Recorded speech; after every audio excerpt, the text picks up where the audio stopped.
Hello everyone. तो आज chapter 1 का कुछ फास्ट इजी प्रोसेस में हम रिकैप रिवीजन तो नहीं बोल सकते, फर्स्ट टाइम कर रहे हैं, लेकिन हम थोड़ा फास्ट करेंगे। तो चैप्टर का नाम है सम। चैप्टर का नाम बता दो। Some basic concepts of chemistry. तो इसका एक शॉर्ट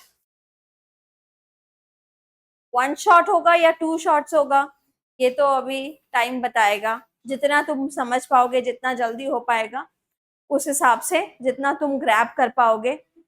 1 शॉट में ऐसा नहीं है कि दबा के सर पे एकदम वो करना है, जितना इजीली कंफर्टेबली समझ पाओ। सबसे पहले इस चैप्टर में हम लोगों का है, सबसे पहले छोटी छोटी बातें हैं कि मैटर क्या है। मैटर क्या है, इसके ऊपर हम लोग को ज्यादा टाइम नहीं लगाना है। क्यों? क्योंकि मैटर क्या है, everything around us is matter.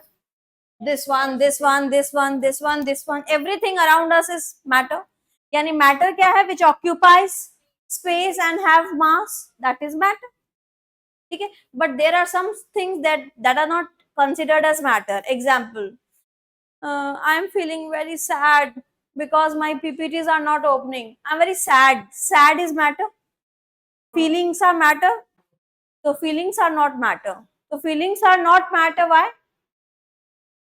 Yes, it does not matter. Why?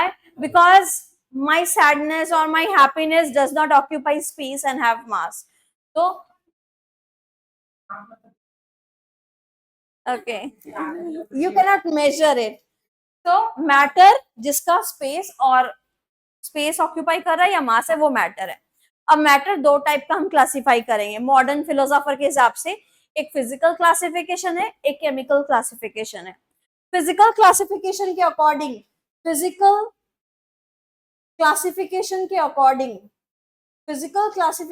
According matter क्या है, और केमिकल क्लासिफिकेशन के अकॉर्डिंग मैटर क्या है। फिजिकल क्लासिफिकेशन के according what is matter. Physical classification के अकॉर्डिंग मैटर 3 पार्ट में पार्ट कर सकते हैं, solid, liquid, gas. 3 states of matter, ये है फिजिकल क्लासिफिकेशन। फिजिकल क्लासिफिकेशन और केमिकल क्लासिफिकेशन में हमारे पास 2 चीज हो जाएगा। एक हो सकता है प्योर सब्सटेंसेस और एक है impure substances. Not impure, it's not pure, not pure. Impure substances. Can you wait for 1 minute? मेरे को एक आइडिया आया है।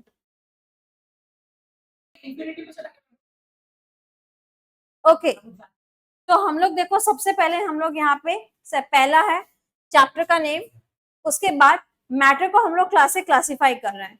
तो मैटर को कैसे क्लासिफाई कर रहे हैं हम लोग? Matter which occupies space and have mass is a matter.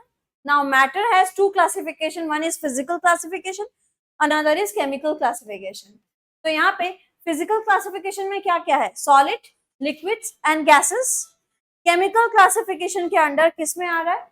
chemical classification में 2 पार्ट आ रहा है, एक है pure substances और एक है mixture. क्लास 9 में भी हम लोग पढ़े थे प्योर सब्सटेंसेस और mixture.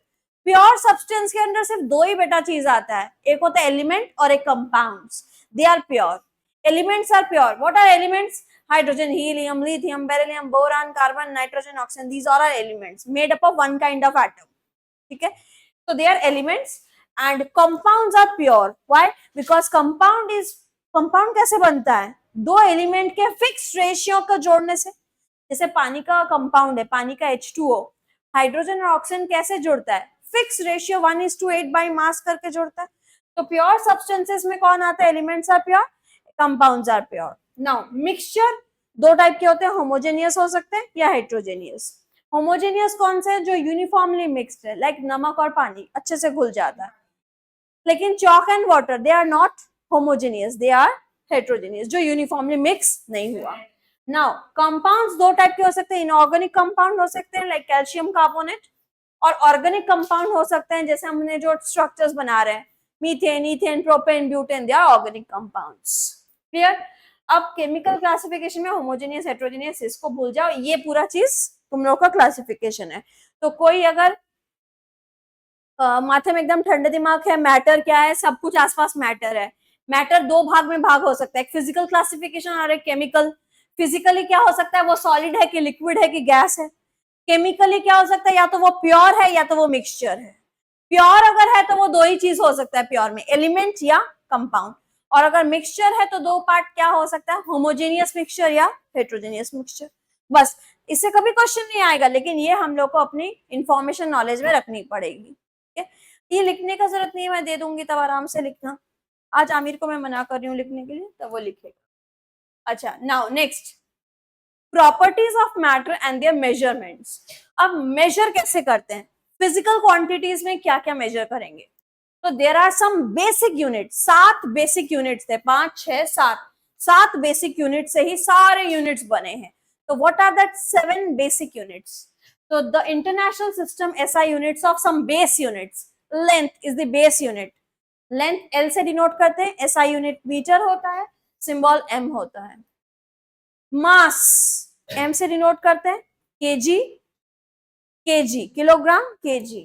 Time T, second, second S। Current I, current को कैसे डिनोट करते हैं, करंट को I, ampere, capital A, ampere, ये सेकेंड नहीं होगा। Thermodynamic temperature, temperature capital T, time is small t, temperature is capital T, kelvin is the SI unit, it's capital K। Amount of substance जो भी पढ़ेंगे, mole concept, amount of substance, mole, MOLE, mole, unit is MOL, E is not written in the unit। Luminous intensity हमारे से अभी तक आएगा नहीं, candela, CD।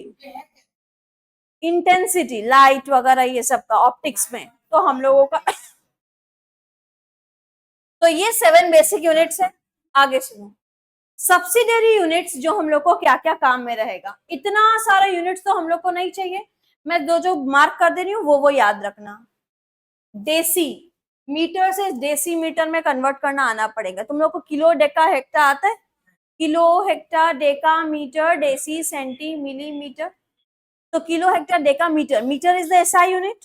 तो कभी डेसीमीटर से मीटर में भी कन्वर्ट करने को लग सकता है, सेंटीमीटर से मीटर भी आ सकता है, केजी से मीटर भी करने को आ सकता है, नैनोमीटर से मीटर, पिकोमीटर से मीटर, आर्मस्ट्रॉन्ग से मीटर। तो हम लोग देखते हैं क्या क्या है। हम लोग डेसी से कैसे कन्वर्ट करेंगे, 10⁻⁻1, तो वो मीटर में चला जाएगा। सेंटी 10⁻⁻2, तो फिर वो मीटर में चला गया। This is equal to 1 metre. वापिस बोलो। हाँ, ये तो ये मीटर में होगा 0.1 और ये होगा 0.01। ठीक है, तो यहाँ पे ध्यान दो, 10⁻⁻1, 10⁻⁻2, क्योंकि kilo, hecto, deca, metre, metre इस घर पे आता है, डेसी इस घर में आता है। तो डेसी और मीटर में एक घर का दूरी है, डेसी से मीटर जाने के लिए डिवाइड 10। सेंटी यहाँ आता है, तो सेंटी से मीटर जाने के लिए भाग 100, 100 से 100 से डिवाइड करना पड़ेगा, तो भाग 100, तो 10⁻⁻2। मिली, मिली से अगर हम लोगों को जाना है, kilo, hecto, deca, metre, deci, centi, milli, milli से मीटर में जाना है तो 1 2 3, 3 घर डिवाइड करना पड़ेगा तो मीटर में पहुंचेंगे। तो डिवाइड 1000, तो डिवाइड 1000 मतलब 10⁻3, तो मीटर में पहुंचेंगे। माइक्रो, ये हमारी यूनिट्स में बाहर चला गया, हाथ का खत्म, 10⁻6, तो फिर मीटर में पहुंच जाएंगे। यानी डिवाइड 6 0 करना पड़ेगा। अगर कोई भी चीज माइक्रो में दिया हुआ है, 1 माइक्रोमीटर, उसको मीटर में कैसे करोगे, या तो इंटू करना है 10⁻6 से, या भाग देना पड़ेगा 6 तो 0 से। ठीक है, नैनोमीटर, जो बार बार याद है एनर्जी में यूज हो रहा था स्ट्रक्चर ऑफ एटम में, नैनोमीटर, तो नैनोमीटर से मीटर कैसे जाएंगे, 10⁻⁹ से इंटू करना पड़ेगा। मैं बोल दूंगी 2 नैनोमीटर, यानी 2 इंटू 10⁻⁹, या 2 से 9 0 भाग करना पड़ेगा। पिकोमीटर 10⁻12 से मल्टीप्लाई करना पड़ेगा। फेमटो उतना काम नहीं आता, -15 देखा। किलो 10⁻3 से इंटू करना पड़ेगा, अब बढ़ गया इतना, इधर आर्मस्ट्रॉन्ग नहीं है। ठीक है, आर्मस्ट्रॉन्ग 10⁻⁻10 होता है। मेगा नहीं लगेगा, पेटा बेटा बस किलो लगेगा और ज्यादा कोई काम नहीं आएगा। ज्यादा क्या काम आएगा, नैनो, पिको या आर्मस्ट्रॉन्ग। और सेंटी डेसी मिली तो टीचर लोग ऐसे ही मान लेते हैं कि तुम लोग को आता है, kilo hecto decametre deci centimetre, लेकिन स्टूडेंट उसके कन्वर्शन में भी भूल हो जाता है। तो ये कन्वर्शन है। इसके बाद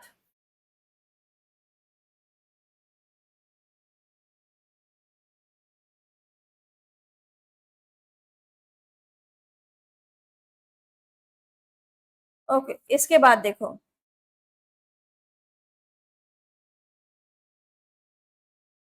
तो ये क्या थे, सब्सिडियरी यूनिट्स थे। उसके पहले क्या था, 7 बेसिक यूनिट्स था। अब हम लोग नेक्स्ट जाएंगे सिग्निफिकेंट फिगर्स पढ़ने के लिए कि सिग्निफिकेंट फिगर्स क्या होते हैं। ओ बाबा, सब में आ जा रहा है।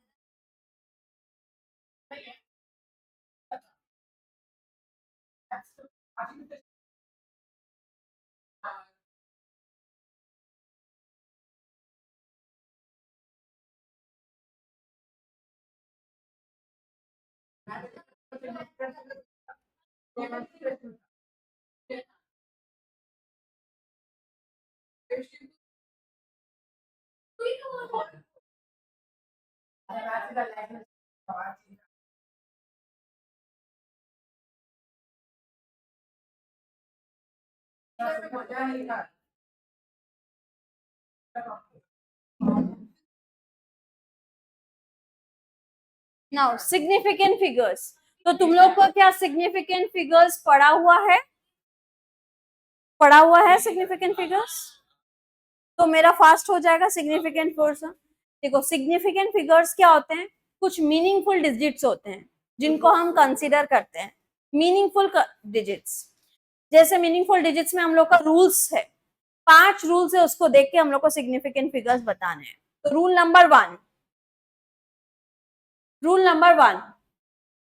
rules for determining significant figures. Rule number 1, all non-zero digits as well as zeros between the non-zero digits are significant. सारे non-zero digit यानी 57 अगर कहीं लिखा है, 57 अगर कहीं लिखा है 57, तो 57 बोथ आर मीनिंगफुल। इसमें दोनों कोई ना कोई मायने रखता है, मीनिंग लगता है। तो how many significant figures are there, 2। और अगर नॉन जीरो डिजिट है, बिटवीन टू जीरो है, between two non zero value, तो वो भी सिग्निफिकेंट है। तो how many significant are there, 3। अगर मैं लिखूं 250007, तो हाउ मेनी सिग्निफिकेंट, 1 2 3 4 5, तो all are significant. So non-zero value, non-zero digits are significant. Zeros between the non-zero digits also significant. So rule 1 is very easy. जैसे यहाँ पे 576 कितने significant figures हैं, 3। 5004, 5004, 4। 205, भले ही बीच में पॉइंट आया लेकिन तीनों significant है।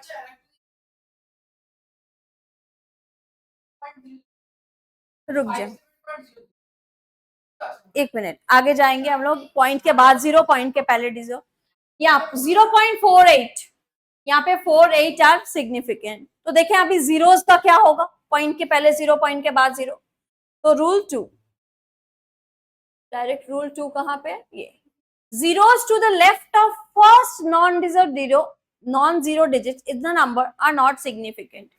अगर कोई नॉन जीरो डिजिट है 5, उसके पहले अगर कोई जीरो है तो दैट इज नॉट सिग्निफिकेंट। अगर पॉइंट के पहले है तो भी वो सिग्निफिकेंट नहीं है, पॉइंट के बिना पहले है तो भी वो सिग्निफिकेंट नहीं है। तो नॉन जीरो के पहले अगर कोई जीरोस आ रहा है तो वो सिग्निफिकेंट नहीं है। इसका मतलब ये मत समझ लेना कि ये दोनों इनसिग्निफिकेंट है, नो। अगर नॉन जीरो है, इसके सामने ये दोनों जीरो इनसिग्निफिकेंट है। तो zeros to the left of first non zero digit are insignificant. Example 0.5, यहां सिर्फ एक ही सिग्निफिकेंट फिगर है, दैट इज 5। 0.0045, यहां बताओ कितने सिग्निफिकेंट फिगर्स, सिर्फ 4 और 5 इज सिग्निफिकेंट। तो क्लियर, अगर नॉन जीरो के सामने कोई जीरोस है उसका कोई वैल्यूज नहीं पकड़ा। Rule 3, if the numbers end in zero अगर कोई जीरो में एंड हो रहा है but these are right to the decimal place, they are significant. अगर 7.0 है तो दिस हैज ग्रेट वैल्यू, अगर पॉइंट के बाद जीरो है तो उसका वैल्यू है, क्योंकि इसका मतलब परफेक्ट जीरो है। इसका मतलब ये भी तो हो सकता है 0.1, इसका भी एक वैल्यू हो सकता है, 7.1 का भी एक वैल्यू हो सकता है। दैट मीन 7.0 का मतलब परफेक्ट 7 वैल्यू है, परफेक्ट जैसे न्यूट्रल पीएच का 7 वैल्यू है, यानी 7.0 है। 7.1 का मीनिंग चेंज हो जाता है, तो दिस पॉइंट के बाद अगर कोई जीरो है तो उसका वैल्यू होगा। एग्जाम्पल 5.0, बताओ कितना सिग्निफिकेंट फिगर्स है? 2.50, 2.500, तो सारे जीरोस का वैल्यू है पॉइंट के बाद। अब if a number ends in zero, अगर कोई नंबर एंड में जीरो है but these zeros are not to the right of decimal, these zero may or may not be significant, may or may not be significant। तो देखो क्या है इसका मतलब, अगर हम लिख रहे हैं 1.05, 1.05, ठीक है, और एक लिख रहे हैं 1050, ठीक है। अब यहाँ पे मुझे बताना है कि कितने सिग्निफिकेंट फिगर्स हैं। तो यहाँ पे बताओ पॉइंट कहाँ पे है, पॉइंट दिख रहा है क्या तुमको? यहाँ तो पॉइंट, अच्छा पॉइंट मैंने यहाँ पॉइंट मिटा देती हूँ। चलो यहाँ बताओ 1050, अब बताओ पॉइंट कहाँ है? पॉइंट है ही नहीं, तो पॉइंट है कहाँ? यानी यहाँ पे है, यानी यहाँ सिग्निफिकेंट फिगर्स कितने हो गए? ये सारे सिग्निफिकेंट फिगर्स हो गए, क्योंकि पॉइंट के पहले जीरो सबका वैल्यू होता है। पॉइंट के राइट साइड में जीरोस का वैल्यू होता है, करेक्ट। अब हाँ हाँ करेक्ट, लक्ष्य सही बोल रहे हैं, बता रही हूँ इसका पॉइंट क्या हो रहा है। ओहो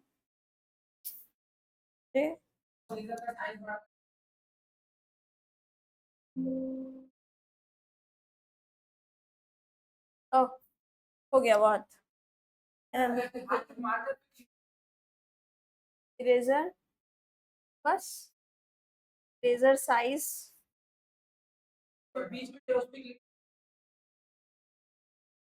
clear all strokes from everywhere, wait,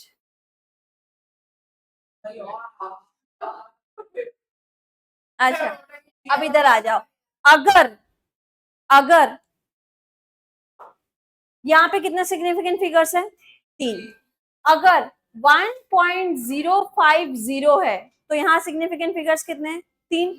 और अगर 1050 है और इसके बाद पॉइंट है तो बताओ कितने सिग्निफिकेंट फिगर्स हैं? ये सिग्निफिकेंट है, ये सिग्निफिकेंट है, तो सिग्निफिकेंट फिगर्स कितने हो गए? 1 2 3 4 5 6 सिग्निफिकेंट फिगर्स हो गए। तो पॉइंट के बाद में और इधर पॉइंट के पहले, तो यहाँ पे एक वैल्यू बात लिखी हुई है मे और मे नॉट बी सिग्निफिकेंट, तो इस केस में तुमको समझना पड़ेगा कि कब जीरो का वैल्यू है, कब जीरो का वैल्यू नहीं है।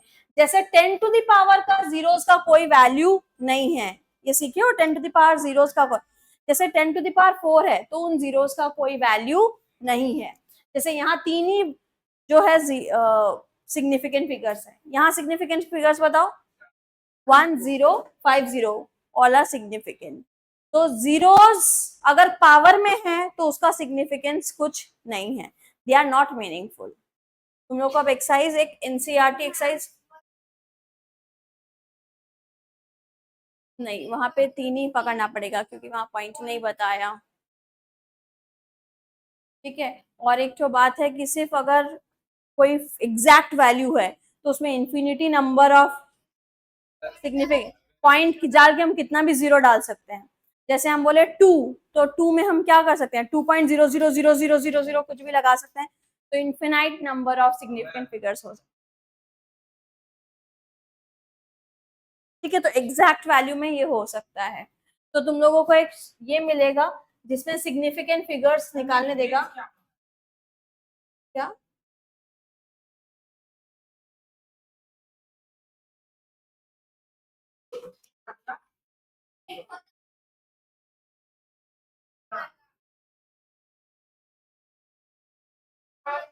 वे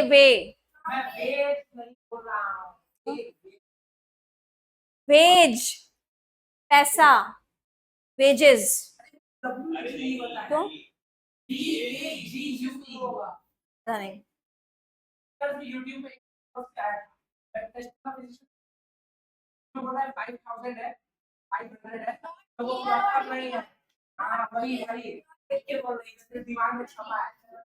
अच्छा, लॉज ऑफ केमिकल कॉम्बिनेशन, कितने लॉज करने हम लोग को? Law of conservation of mass, law of constant proportion, law of multiple proportion, law of combination of volumes. तो ये सारे लॉज करने हैं। क्या स्कूल में ये लॉज तुम लोग को करवाए हैं सारे लॉ? तो देखो इन लॉज से क्या ज्यादा क्वेश्चन आता है, लॉ ऑफ मल्टीपल प्रोपोर्शन थोड़ा सीखने का है, बाकी law of conservation of mass तो तुम लोग क्लास 9 में भी किए थे, वैसा कोई क्वेश्चन नहीं आएगा।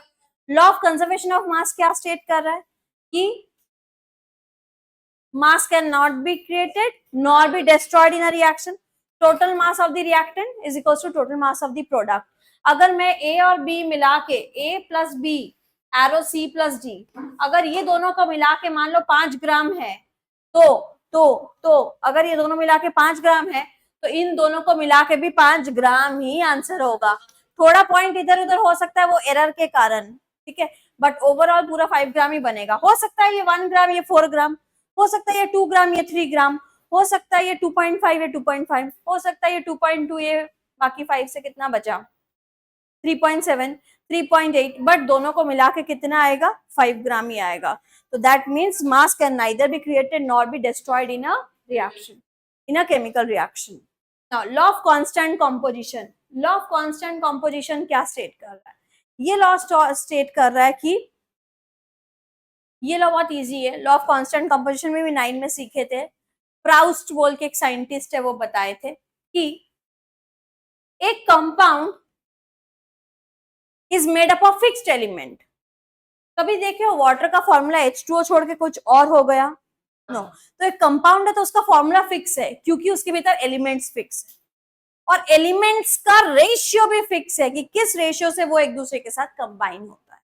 जैसे वाटर है तो हाइड्रोजन और ऑक्सीजन किस रेशियो से कंबाइन होता है?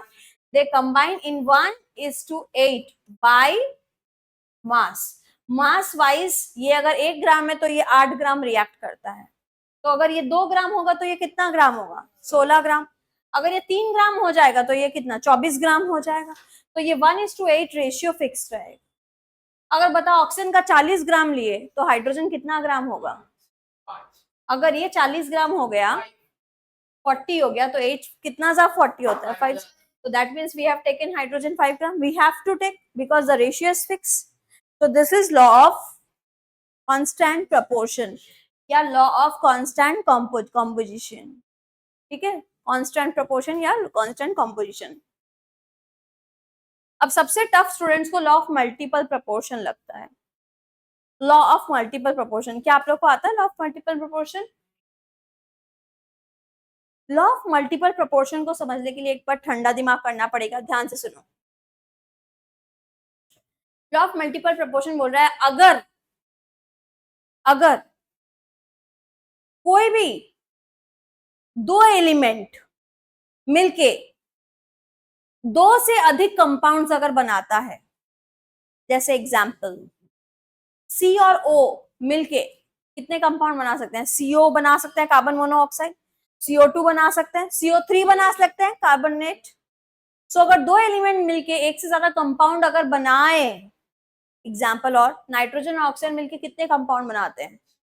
NO, NO2, NO3, N2O5, N2O3, so there are multiple compounds of NNO। तो अगर एक से ज्यादा कंपाउंड बनाते हैं तो अगर कोई भी एक एलिमेंट का मास में अगर फिक्स कर दूं, 2 कंपाउंड है, 2 एग्जाम्पल बताओ, कार्बन और ऑक्सीजन मिलके क्या क्या बना सकते हैं? CO बना सकते हैं, CO2 बना सकते हैं, CO3 बना सकते हैं। अगर मैं इसमें मास लिखूं, कार्बन कितना एक ही है तो कितना ग्राम है कार्बन? 12 ग्राम। यहाँ कार्बन कितना, ऑक्सीजन कितना है? 16 ग्राम। यहाँ कार्बन कितना है? 12 ग्राम। यहाँ ऑक्सीजन कितना है? 2 ठो 32। यहाँ कार्बन कितना है 12 ग्राम, यहाँ ऑक्सीजन कितना है 16 3 जा 48। तो अगर एक से ज्यादा कंपाउंड बनाए जिसमें अगर कोई भी एक एलिमेंट का मैं मास फिक्स कर दूं, कोई भी एक एलिमेंट का अगर मैं मास फिक्स कर दूं, तो दूसरा एलिमेंट का जो रेशियो है मासेस का वो सिंपल होल नंबर रेशियो रहेगा। जैसे 16:32:48, तो इनका रेशियो क्या आएगा 1:2:3। So if one of the element mass if I am keeping fix, अगर कोई भी दोनों में से कोई भी जो फिक्स हो रहा है उसको एक फिक्स कर दो, तो दूसरा एलिमेंट का जो मास है वो सिंपल होल नंबर रेशियो में आएगा। जैसे हाइड्रोजन और ऑक्सीजन क्या क्या कंपाउंड बनाते हैं बता दो, पानी बनाते हैं, और H2O2 बोल के कंपाउंड है, हाइड्रोजन परऑक्साइड, ठीक है। अब बताओ इधर हाइड्रोजन का कितना मास है पहले वाले में 2 ग्राम, इधर 2 ग्राम, इधर ऑक्सीजन कितना है 16 ग्राम, इधर कितना है 32 ग्राम। अब बताओ दोनों में कौन फिक्स हो सकता है या कौन फिक्स है, हाइड्रोजन फिक्स है। तो हाइड्रोजन अगर फिक्स है तो काट देते हैं, तो दूसरा एलिमेंट का जो रेशियो है इन कंपाउंड्स का वो सिंपल होल नंबर रेशियो में रहेगा। अगर ऑक्सीजन फिक्स होता तो किसका होल नंबर रेशियो में आता, कोई भी एक एलिमेंट का अगर मास फिक्स कर दो, अगर मास फिक्स नहीं है तो अब फिक्स कर दो, कैसे फिक्स कर दो देखें, एक स्लाइड है उसमें बताती हूँ, ये रहा, कहाँ गया,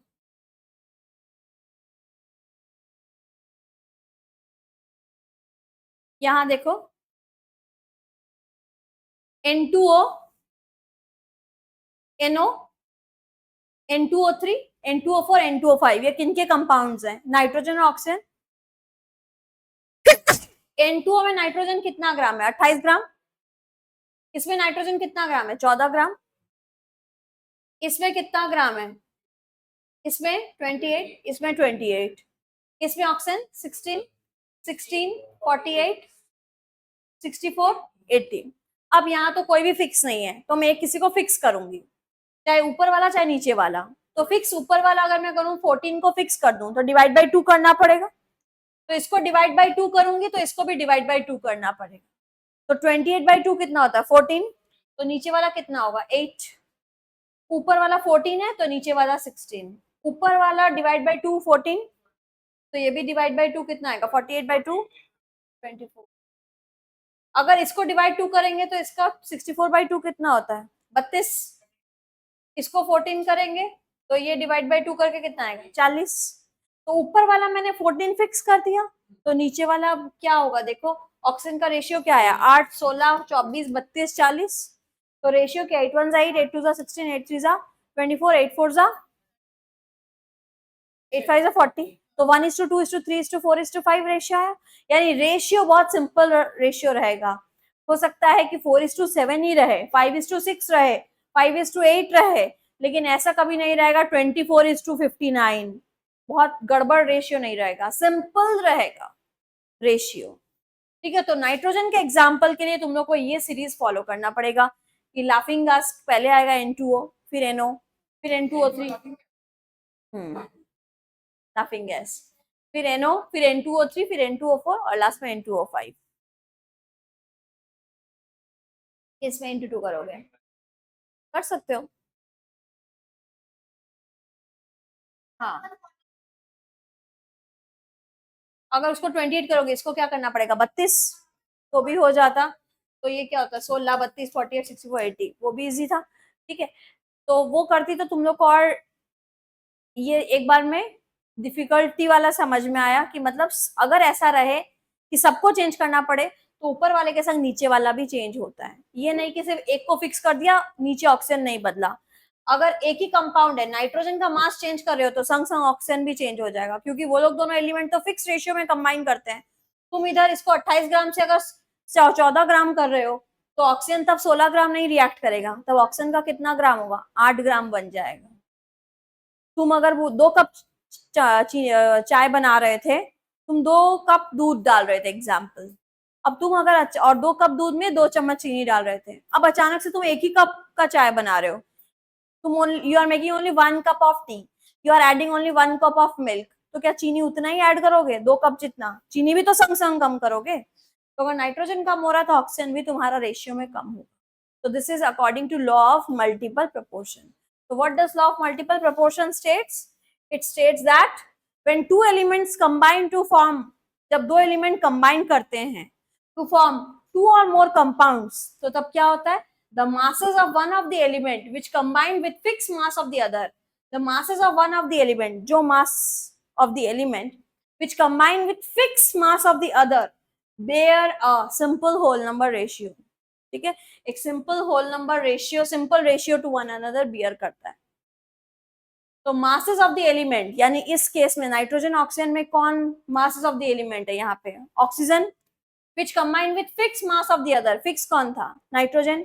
बी और a simple whole number ratio, यानी किसकी होल नंबर रेशियो की बात चल रही है? ऑक्सीजन. ठीक है, तो टेढ़ी लाइन है. तो कौन सा?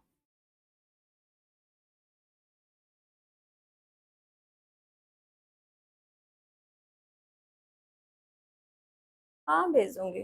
अच्छा, इसके अब क्वेश्चन जो हैं वो स्कूल में तुम लोग को करवाए होंगे. मुझे उसी पैटर्न में ही करवाने हैं क्योंकि इनके स्कूल में करवाए हैं. लेके आना.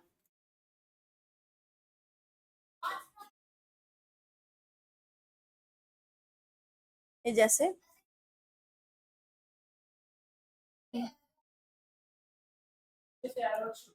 मैंने बताया था, बता देती हूँ आज सेकेंड क्लास में.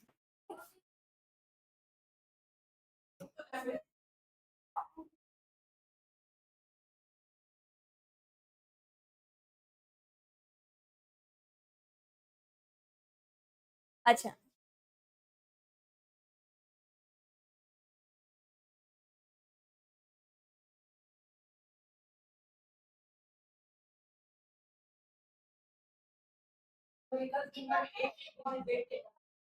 मतलब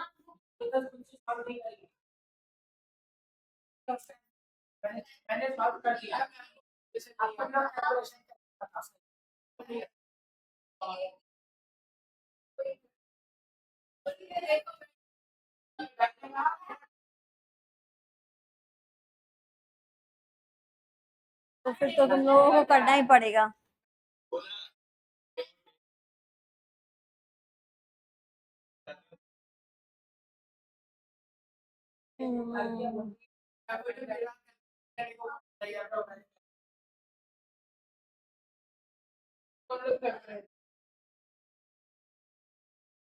चलो, गे-लुसेक्स लॉ. गे-लुसेक्स लॉ क्या है? When gases react with each other, when gases react with each other, तो कैसे रिएक्ट करेंगे? सिर्फ गैस की मामला बोल रहे हैं हम, सॉलिड लिक्विड की बात नहीं कर रहे हैं. तो गैस का मतलब सोचो नाइट्रोजन गैस है. Nitrogen gas reacts with hydrogen gas to form ammonia gas, 2NH3 gas. सब गैसेस की बात हो रही है. अगर गैस रिएक्ट कर रहा है तो इनका रेशियो क्या है? 1:3:2 रिएक्ट कर रहा है और कितना बन रहा है?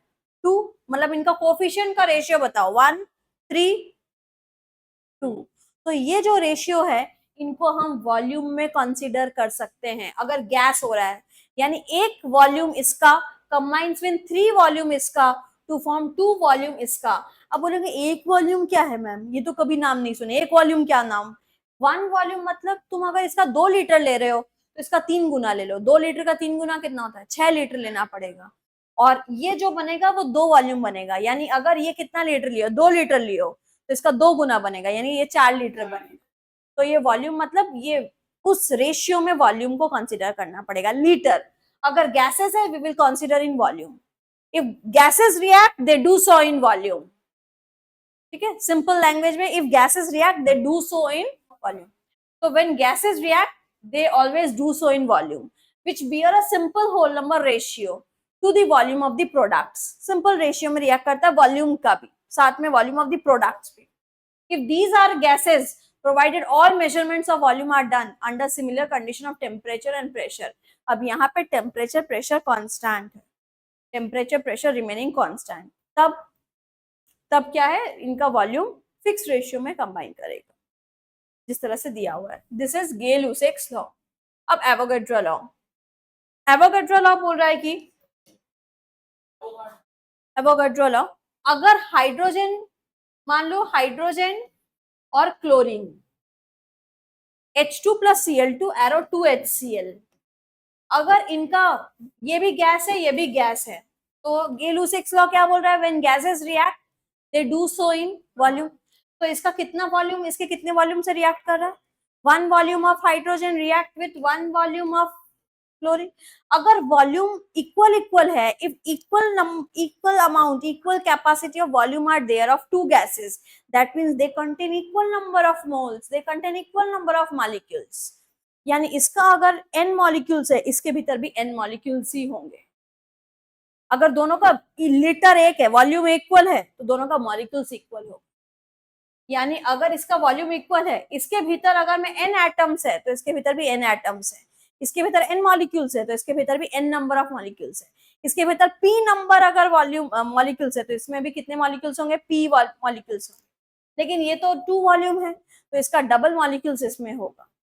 Suppose this contain x, example molecule का एग्जांपल देती हूँ, 6.022 into 10⁻23 वैल्यू इसका है, तो ये भी उतना ही नंबर एटम कंटेन करेगा 6.0002 into 10⁻23, लेकिन ये उसका डबल कंटेन करेगा 2 into 6.022 into 10⁻23। ठीक है, तो अगर इसका 1 वॉल्यूम है तो n atoms, because they have same volume they have same number of atoms combining, it is double, so it is 2n।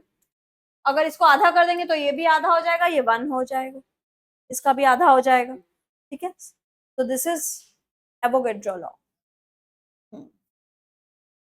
Relative atomic मास,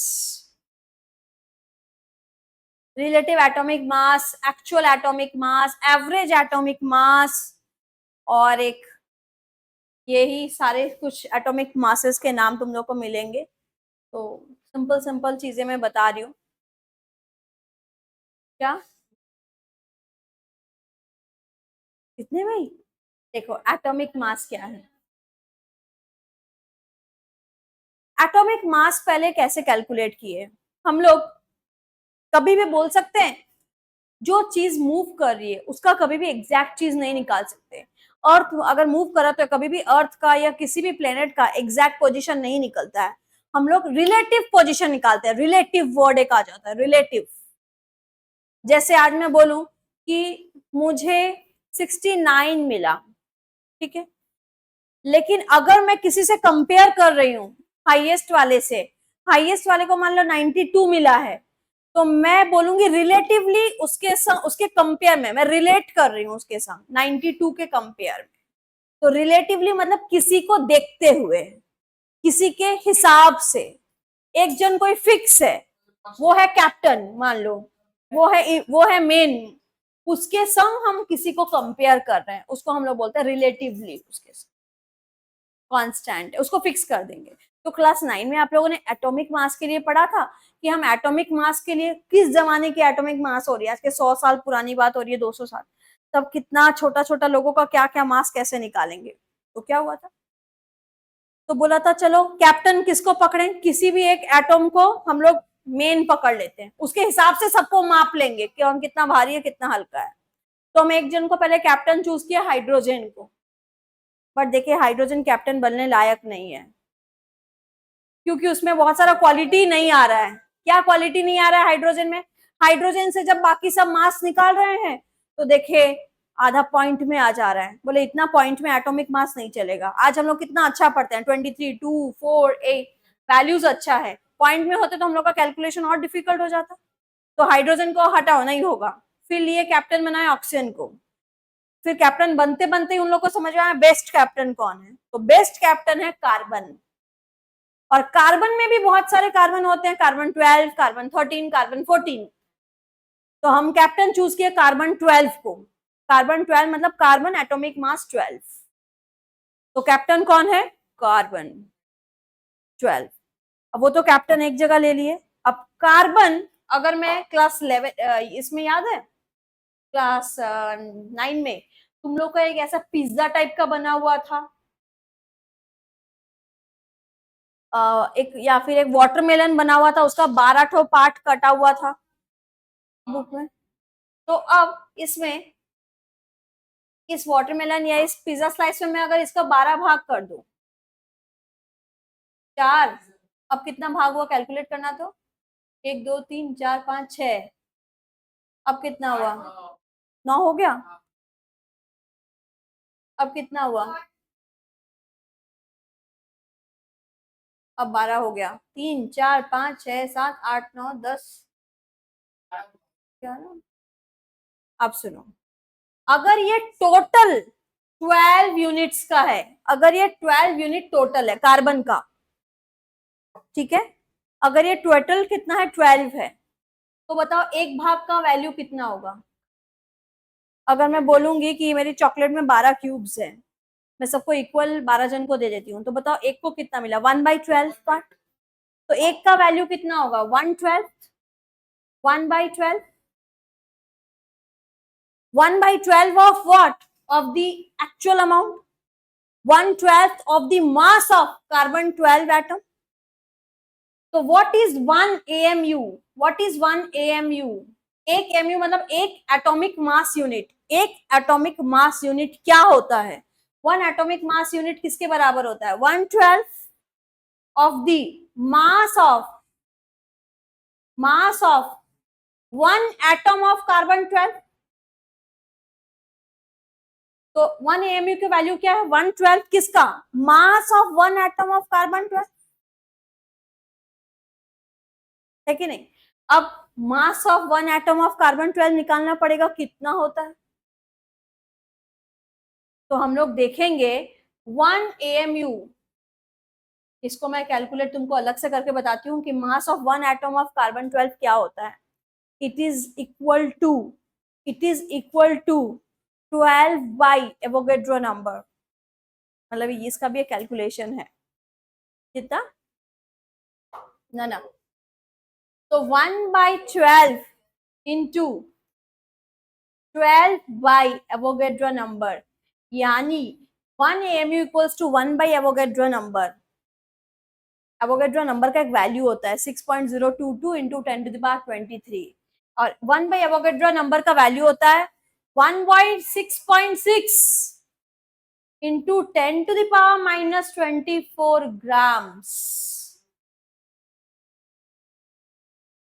मतलब ये एक तो तुम लोग बहुत जन बच्चे बोलते हैं AMU ही तो ग्राम होता है, 1 AMU और 1 ग्राम इक्वल होता है, नो आजकल AMU को AMU नहीं बोलते, 1U बोलते हैं, सिंपल। तो 1U is not equals to 1 gram, 1U equals to this much of gram, 1.66 into 10⁻⁻24 gram. कैसे आया, इस कैलकुलेशन से आया। और ये कैलकुलेशन कैसे आया, मास ऑफ 1 एटम ऑफ कार्बन 12 मुझे निकालना पड़ेगा। कैसे आएगा मास ऑफ 1 एटम ऑफ कार्बन 12, हाँ कैसे है वो भी तो बताना पड़ेगा ना, कि 12 ग्राम में एवोगेड्रो नंबर है, ये मोल कॉन्सेप्ट से जाना पड़ेगा, इसलिए मैं यहाँ पे चुप हो गई। मोल कॉन्सेप्ट बताना पड़ेगा कि एक एटम में कितना मास होता है, 12 ग्राम में कितना एटम्स होता है, एवोगेड्रो नंबर, तो एक एटम में कितना होता है उस हिसाब से 12 बाई एवोगेड्रो नंबर, जो मोल कॉन्सेप्ट किया है उसके लिए। हाँ हाँ ठीक है, कोई बात नहीं।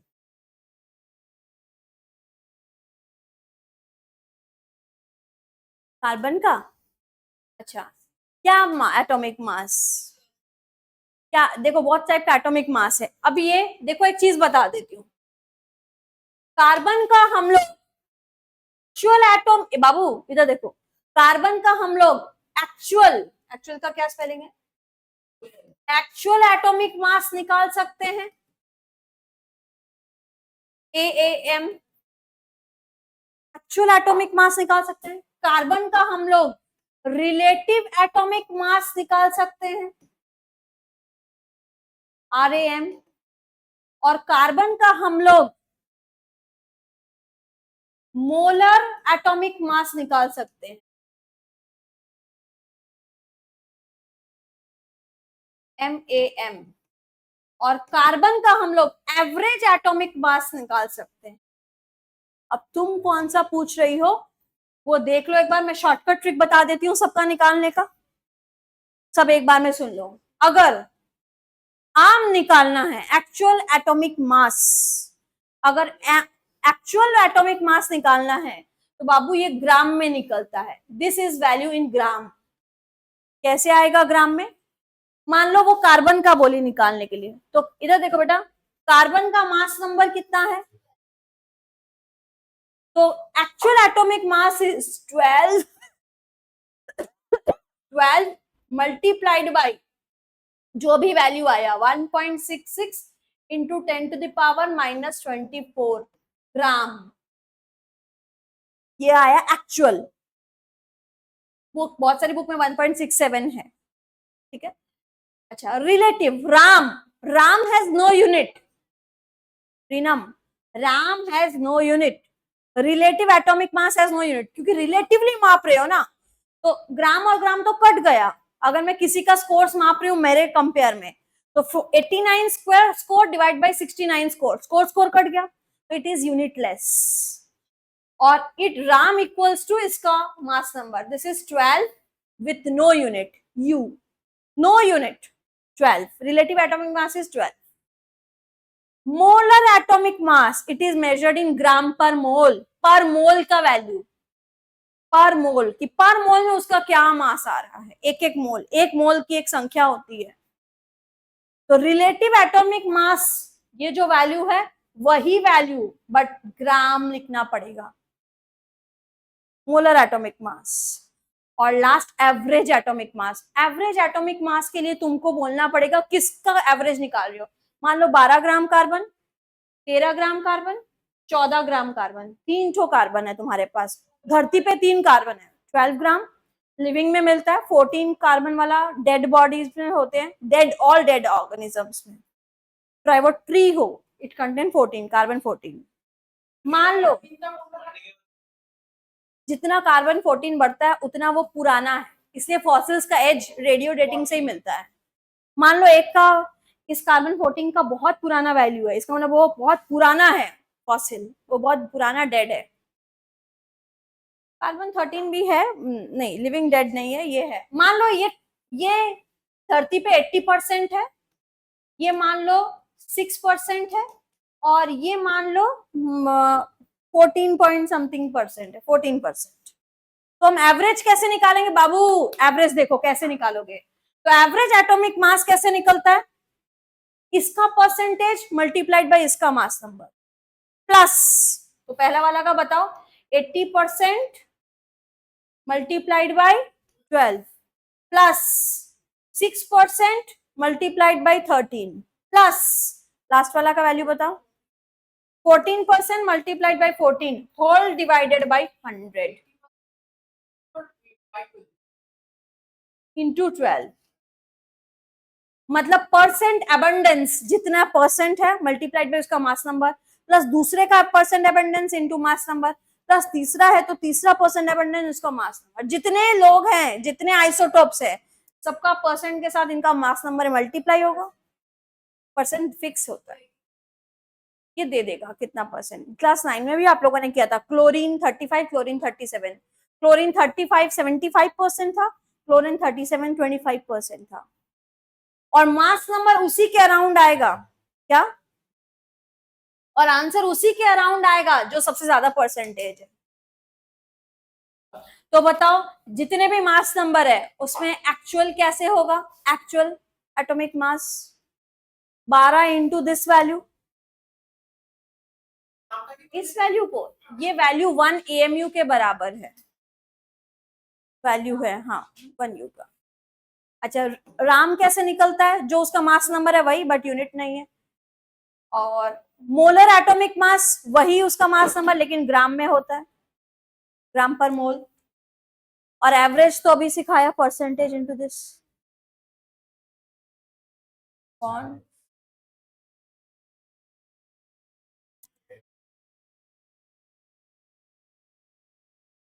मॉलिक्यूलर मास, अब सेम मॉलिक्यूलर मास के साथ भी लागू होता है सारी चीजें।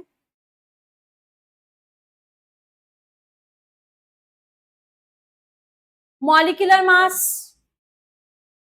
सेम चीज, अब मोल कॉन्सेप्ट आ गया, पहले मोल कॉन्सेप्ट पढ़ा देती हूँ,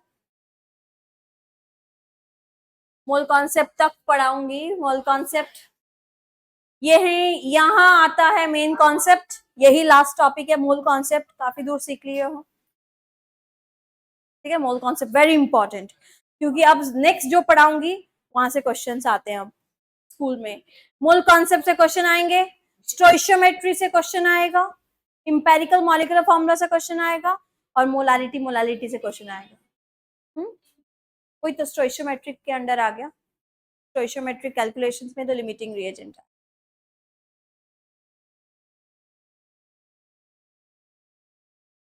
मैंने कितना सारा करवाया था, तुम की थी ना।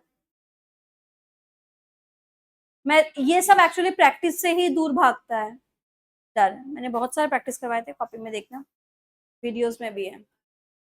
आ जाओ मोल कॉन्सेप्ट की बात करते हैं। मोल कॉन्सेप्ट,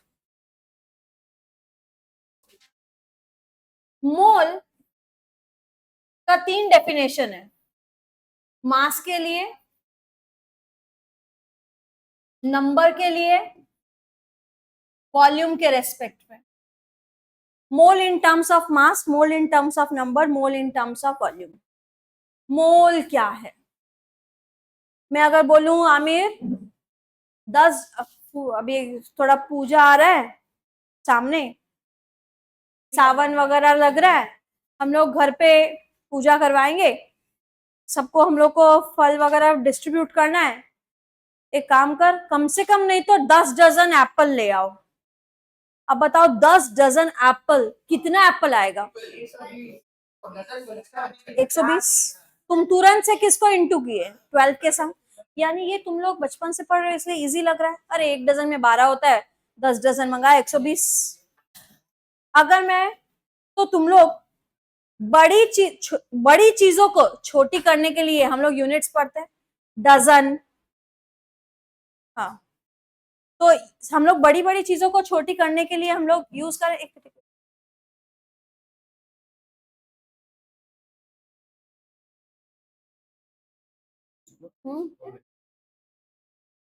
बड़ी चीजों को छोटी करने के लिए हम लोग क्या यूज कर रहे हैं? अब केमिस्ट्री में बड़ी चीजों का कोई अंत नहीं है। पता है कितनी बड़ी बड़ी चीजें हैं?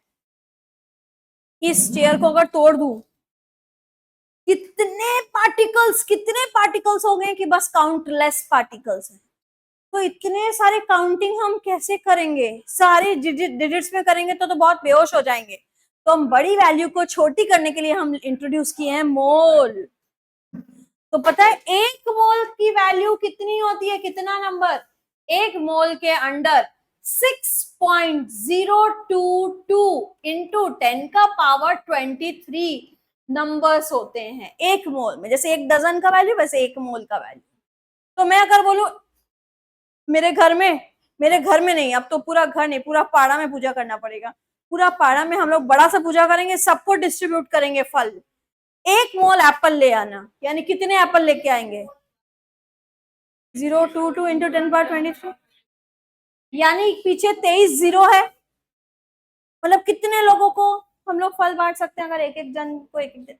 यानी 1 मोल जो है इट कंटेन्स दिस मच। अगर मैं बोलूं बाबू 1 मोल अगर मैं बोलूं कार्बन है, कितने एटम्स होंगे? तो इतने एटम्स होंगे कार्बन के।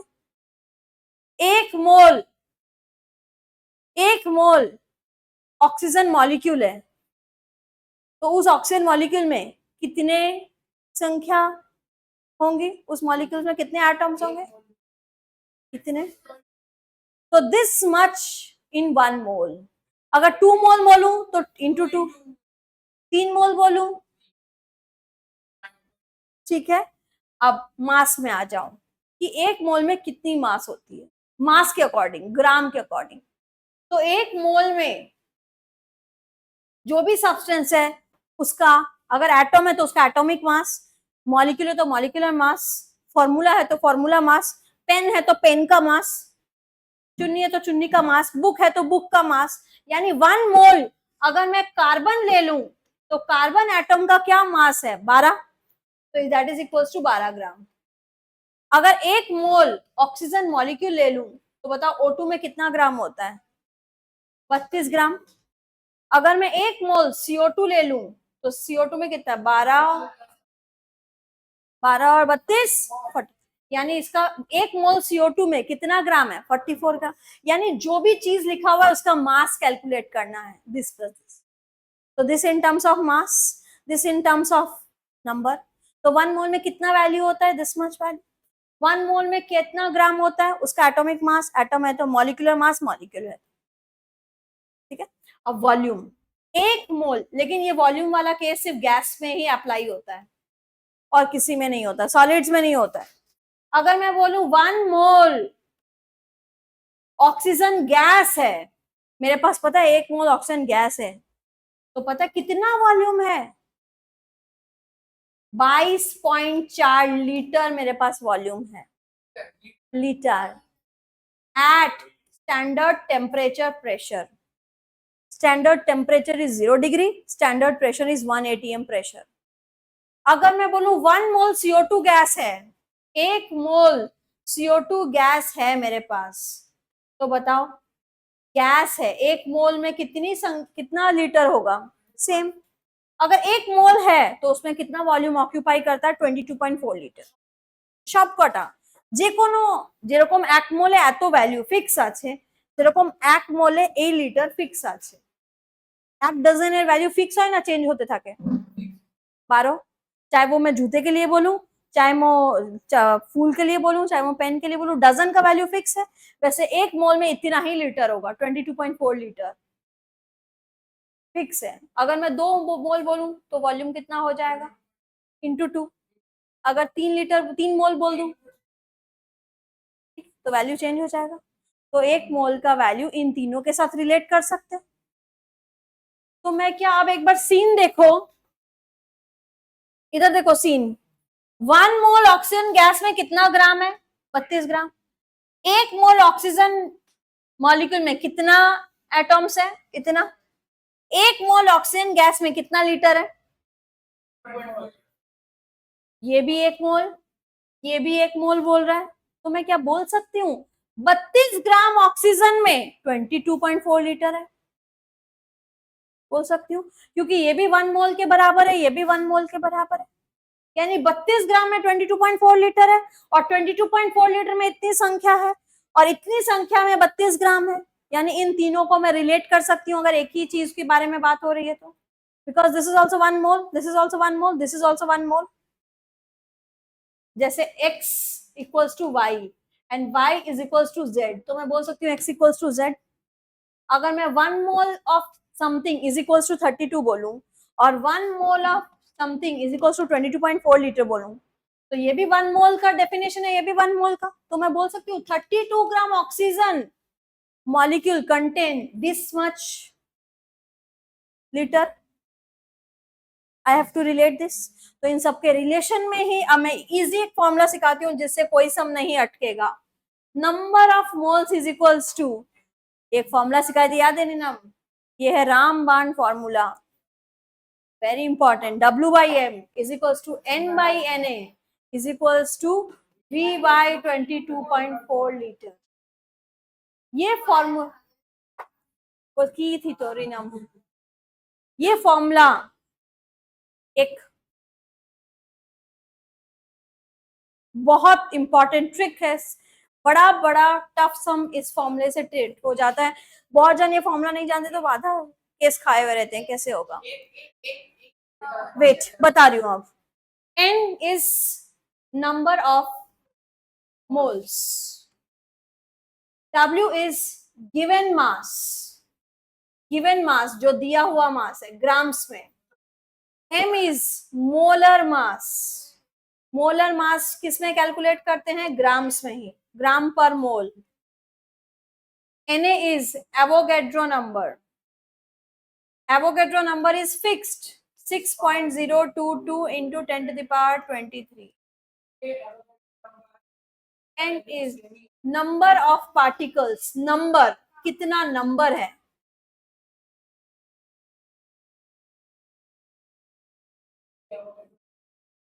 क्यों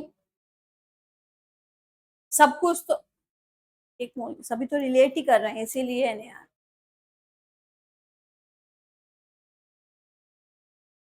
हम्म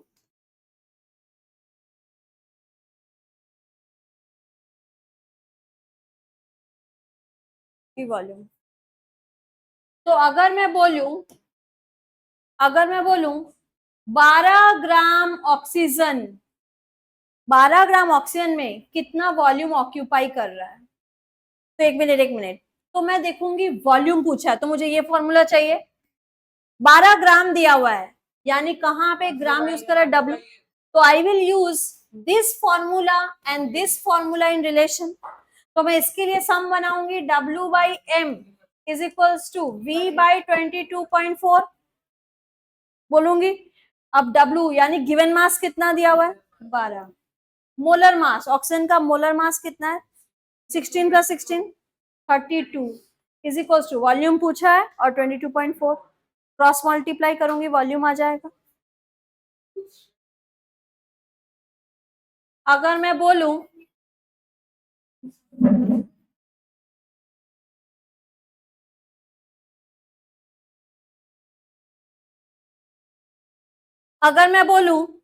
इतना नंबर ओजोन में कितना ग्राम होगा, इतना नंबर ओजोन में, तो मेरे को क्या चीज वैल्यू दिया हुआ है, नंबर दिया हुआ है, तो मैं कौन सा दो, नंबर कौन सा है, एन, ये फिक्स होता है। तो इसके संग क्या ग्राम पूछा है, तो कौन सा चीज ग्राम में कैलकुलेट कर रहे हैं, डब्ल्यू। तो मैं कौन सा दो फॉर्मूला रिलेशन करूंगी, W by M is equals to N by N A, जहां पे एन दिया हुआ है ये फिक्स होता है, वोगेट्रो नंबर 6.022। मुझे ग्राम पूछा है और मोलर मास ओजोन का हम लोग कैलकुलेट कर लेंगे। ओजोन का कितना है, 16 प्लस 16 प्लस 16 48, तो पुट करके आ जाएगा। तो मैक्सिमम सम हम लोग इस फॉर्मूला से बना लेंगे, देखिए जैसे कर पाते हो क्या।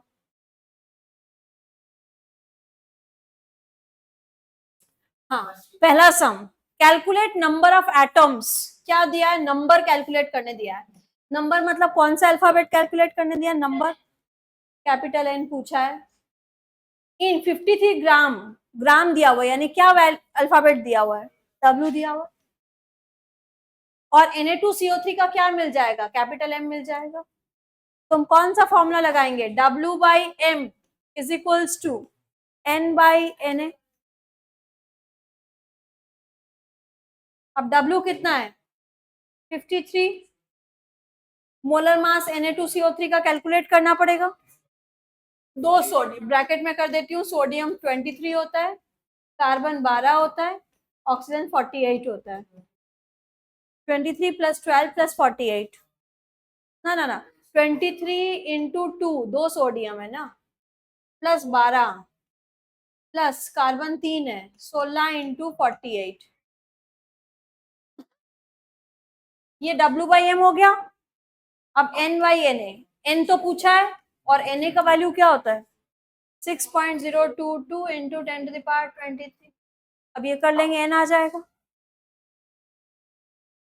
समझ आया।